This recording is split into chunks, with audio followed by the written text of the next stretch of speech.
اعوذ باللہ من الشیطان الرجیم بسم اللہ الرحمن الرحیم رب اشرح لی صدری ویسر لی امری واحلل عقدۃ من لسانی یفقہوا قولی واجعل لی وزیرا من اہلی رب یسر ولا تعسر وتمم بالخیر وبک نستعین آمین۔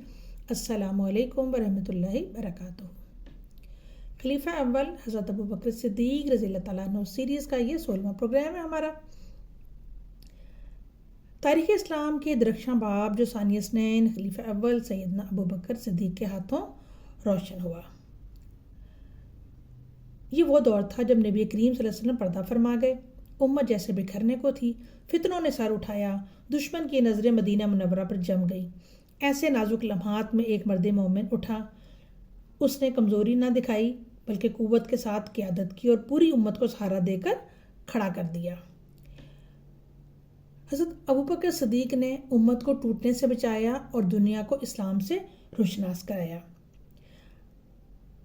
آپ کا دور 2-2.5 برس پر مشتمل تھا، لیکن ان مختصر برسوں میں ایسی تاریخ رقم ہوئی جو رہتی دنیا تک فخر اور اعزاز کا عنوان بن گئی۔ نبی کریم صلی اللہ علیہ وسلم کی وفات کے بعد فتنہ ارتداد ظاہر ہوا، بہت سے جھوٹے نبی ظاہر ہو گئے، بہت سے قبائل نے زکوٰۃ دینے سے انکار کر دیا، بیرونی طاقتوں کی سازشیں سر اٹھانے لگیں۔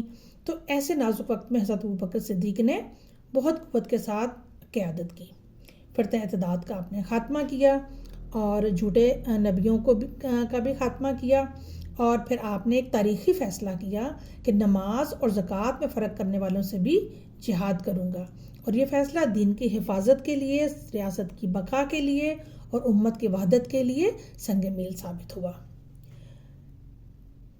جنگ یمامہ میں مسیلمہ کذاب کا خاتمہ ہوا، چونکہ اس جنگ میں بہت سے حفاظ قرآن شہید ہو گئے تھے، اور بالآخر اس جنگ میں شدید لڑائی کے بعد مسلمہ بھی قتل کر دیا گیا اور یہ فتنہ ہمیشہ کے لیے ختم ہو گیا، اور یہی وجہ اور یہی جنگ جو تھی تدوین قرآن کا سبب بنی۔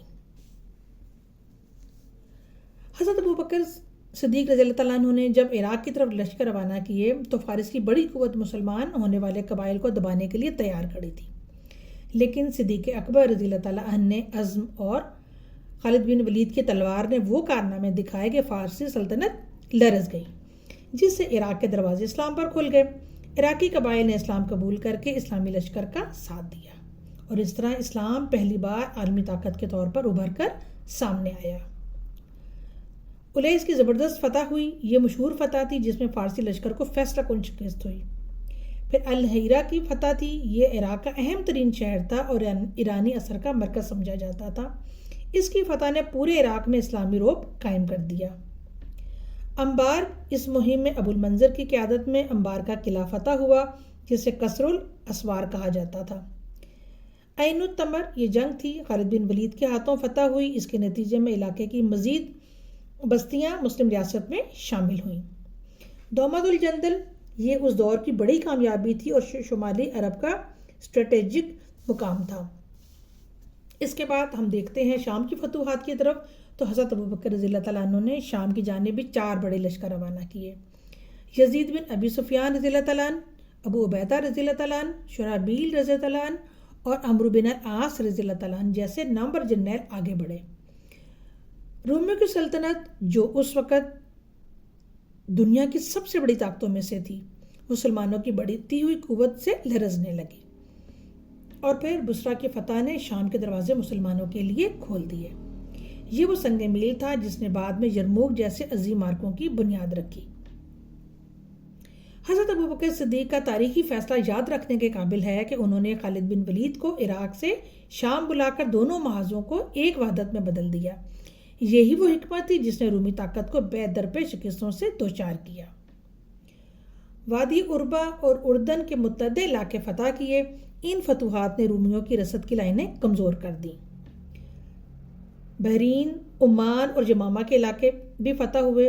اگرچہ یہ فتوحات دراصل فتنہ ارتداد کے خلاف لڑائیوں کا حصہ تھی، مگر اس کے نتیجے میں یہ خطے مکمل طور پر مرکزی حکومت میں شامل ہو گئے۔ بحرین، عمان، موہرہ، حضرت موت اور یمن کے علاقے، مختلف علاقے جو تھے حضرت ابوبکر کے دور میں پوری طرح اسلامی ریاست کے ماتحت آ گئے۔ آپ نے فتوحات کا ایسا نظام قائم کیا جس سے حضرت عمر رضی اللہ تعالیٰ عنہ نے آگے بڑھا کر تاریخ کی عظیم ترین فتوحات میں بدل دیا۔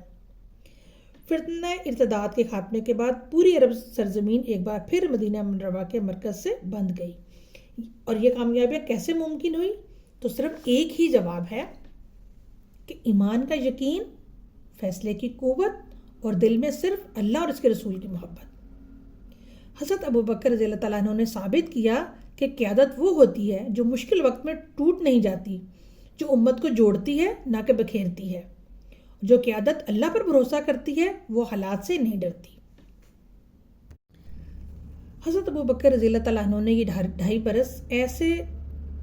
برس تھے جنہوں نے اسلام کی بنیادیں مضبوط کی، امت کو استحکام دیا اور دنیا کی 2 سپر پاورز کے سامنے مسلمانوں کو سر اٹھا کر چلنا سکھایا۔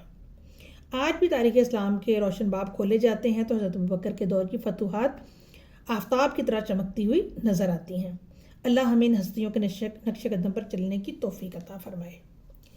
ان فتوحات کا اصل مقصد کیا تھا؟ ان فتوحات کا مقصد زمین فتح کرنا نہیں تھا، بلکہ شرک کا خاتمہ کرنا، توحید کا اعلان کرنا، انسانیت کو نجات کا پیغام دینا اور عدل کا نظام قائم کرنا تھا۔ یہ فتوحات صرف تلوار کی جیت نہیں تھیں، یہ ایمان کی جیت تھیں، یہ حق کی فتح تھیں، یہ امت کی بقا تھیں۔ انہوں نے ٹوٹتی ہوئی امت کو جوڑا، ڈگماتی ہوئی ریاست کو سنبھالا اور دنیا کو بتا دیا کہ محمد صلی اللہ علیہ وآلہ وسلم کا دین کمزور نہیں ہے، مضبوط ہے۔ حضرت ابوبکر صدیق ہمیں سکھا گئے کہ قیادت تخت سے نہیں، تقویٰ سے بنتی ہے۔ طاقت فوج سے نہیں، یقین سے آتی ہے۔ یہی وجہ ہے کہ تاریخ آج بھی کہتی ہے کہ اگر ابوبکر نہ ہوتے تو امت بکھر جاتی۔ رضی اللہ عنہ و جزاہ اللہ عن الامتی خیر الجزاء۔ سبحانک اللہم و بحمدک اشہد ان لا الہ الا انت استغفرک و اتوب الیک۔ والسلام علیکم ورحمۃ اللہ وبرکاتہ۔ آپ کو ہماری ویڈیو پسند آئی ہو تو اسے لائک اور شیئر ضرور کیجیے گا۔